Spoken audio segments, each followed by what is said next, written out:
First, the bodies that were found near K Country have been confirmed to be that of Jasmine Lovett and her daughter Leah. Do you have a message for their families? Yeah, just know that in this incredibly difficult time, the community stands with you.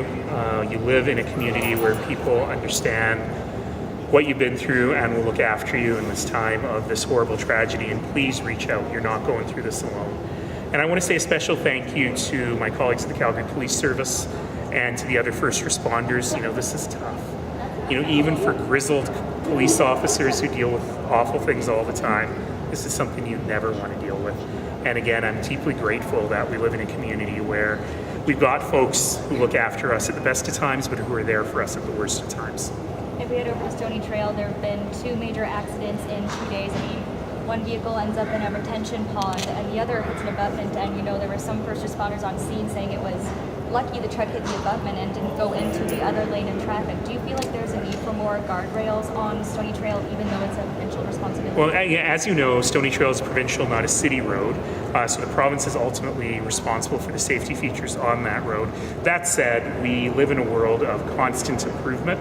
We have very smart transportation engineers here at the city who will be looking after all kinds of things like that. And every time there's a major incident like that, we look at road design and we look at whether it was driver error or whether the road contributed to it, and we're always willing to make changes and adjustments on city roads, and I know that the province is willing to do the same. Is that something that you would like the province to look into? Because the Henday is also provincially controlled, but there are, the guardrails, the little cable guards as well? Yeah, I think on this one, let's wait to see what the reconstruction does on these particular incidents. I'm not even sure where they were exactly on Stoney Trail. It's a very big road. And we'll continue to work through that.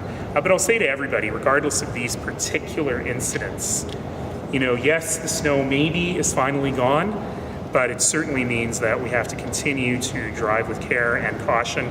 There's a lot of construction going on this summer, and I really encourage everyone to stay alert and to stay cautious as they get around the city. Yeah. What do you make of the decision by Medicine Hat City Council to boycott FCM? It's not a decision I would have made. It's certainly not the decision I am making. Everyone has the opportunity to react in whatever way they wish. I'll tell you, I was thinking of not going not because of resources. I was thinking of not going because of this horrible racist law that is underway in Quebec right now. But then I thought about it and went, you know what, for me, it makes much more sense to engage with people and to be there and to talk about the things I believe in and the things that I want to stand for. And so I'm going. Calgary is part of something called the Resources Communities of Canada Coalition. That's hard to say.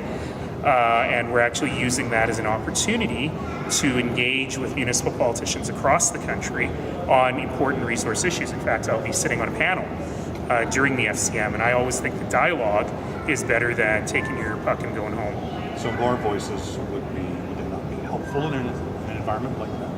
Absolutely, and I know that many members of this council are going, that communities across the West are going, large and small, for that reason, and I think that'll be very helpful. When you get words like boycott, can that turn people against the whole idea that you're going there to try to lobby a bit, show that? Does that hurt your cause, but to hear other communities say we're boycotting because we don't like it? Our words have actions, right? And one thing we heard today, as we were talking about the work that we're trying to do to sell Calgary and to bring in investments in tech and startups and economic development, one of the things we heard today is that a lot of the political rhetoric around Calgary and Alberta is actually making our job much harder.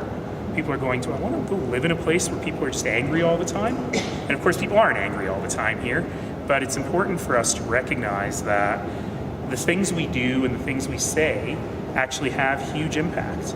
And that's why it's always important to build bridges. First off, you're drifting back a bit. I'm scared of you. On recycling, what do you Yes. think the city needs to do to fix their plastic problem? Exactly what we're doing. So what had happened was when China closed its borders to plastics from North America and other parts of the world about 2 years ago, we suddenly lost our biggest market. And that forced us to be inventive and thinking hard about what other uses are there for these products, how else can we recycle, and so on. And we have managed to find products for almost everything except for those clamshell plastic food containers, basically. So those are sitting around as we look for a new product or a new market and a new use for those. That's the responsible thing to do. You don't want to burn those or landfill them now as you're still developing markets for them, and we'll continue to do that. But the key really here is that there are 3 R's. And I think one of the challenges with widespread curbside recycling is it's gotten people a bit lazy about the other 2, reduce and reuse. And really what we need to do is be thinking about reducing our use, particularly of single-use plastics. I think the City of Calgary is behind other jurisdictions in this, which in a good way helps us be thoughtful about it, not just kind of do knee-jerk bans on drinking straws or things like that.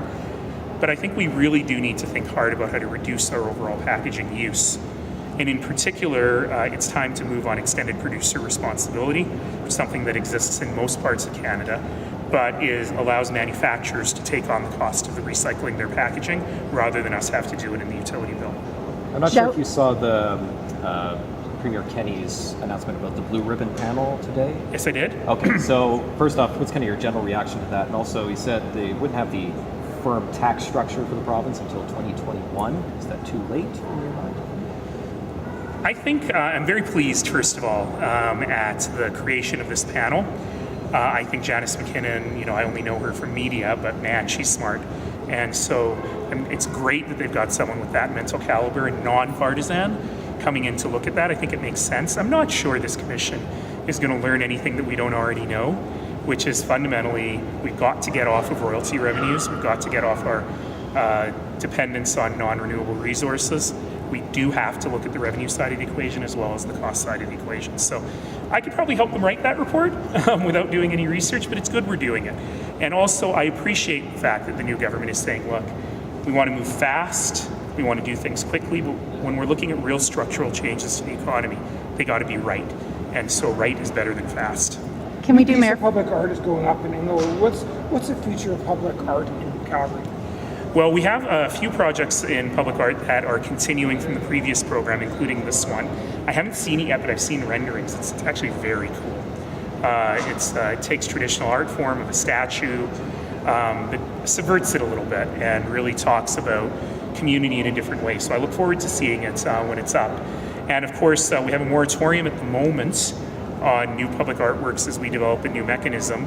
But I'm very confident that these sorts of things really do lead to beauty, lead to calling cards for the city, and we're going to get this one right. In fact, we almost always do get it right. The only problem is when we fail spectacularly. Where are we with the new policy on public art?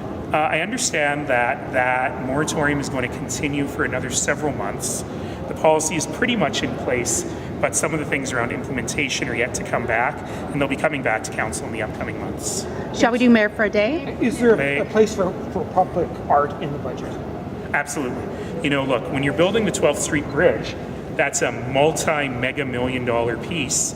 And yeah, when you build a bridge, you're going to spend a little bit of money on landscaping, on grass and trees around it, and on art.